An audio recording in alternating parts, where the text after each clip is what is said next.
build him a nice driver, comfortable truck that he can get in and just drive. So it's an 87, a little newer than what we typically work on. We've built a few cars for this guy, and we, made an exception to the rule.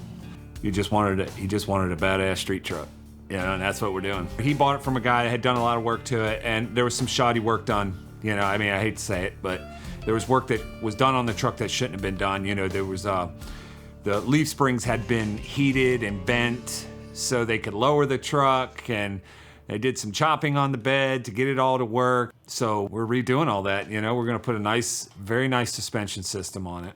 Part of what we're doing with the rear end of this truck is putting a 4-link suspension, which gets rid of the leaf springs altogether, and it pretty much gives you 4 bars and a set of adjustable coilovers, and a Panhard bar to keep the rear end centered. So in order to do that, you pretty much gotta take the bed off.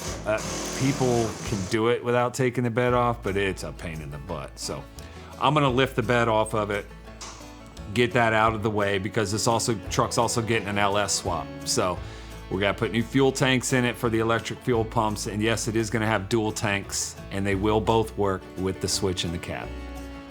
So with the bed out of the way, that just makes it so much easier for me to do my job. And the first thing, one of the things I gotta do is I hack off all the leaf spring mounts, because they're in the way. Because with the system that we use from RideTech, it's a complete turnkey 4-link kit for the rear.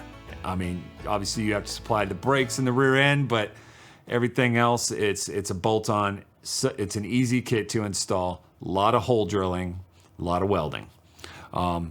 So yeah, that's why I had to pull the bed off, because it just gives me the room to work where I need to work, I don't have to try to get in there little tight spots and drill a bunch of holes to put the bolts in and do all that stuff. And it just gives me a wide open area to do everything I need to do. Pulling tape measures and making sure everything is square, because that's important, that everything goes on square.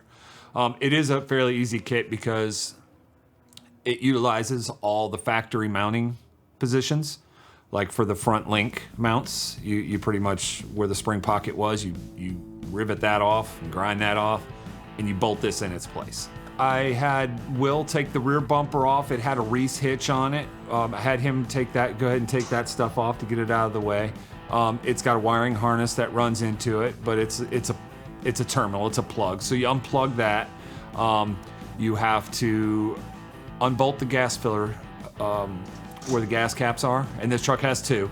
So you have to unbolt those, release those from the bed, and then go through, and it's got 8 bolts, 8 big long lag bolts that just run through the bed, right through the frame, and that's what holds it down. So you get up under there and undo all the bolts, and then I chose to lift it off with some ratchet straps and and set it back down. I used the lift, which was close because it's got such a big tire on it. This truck's got 22-inch tires on it, and I haven't ran into that before, but it was very close on the tires, rolling the truck out from underneath of it, where typically it would have like a 15-inch wheel on it, and it wouldn't have been so big.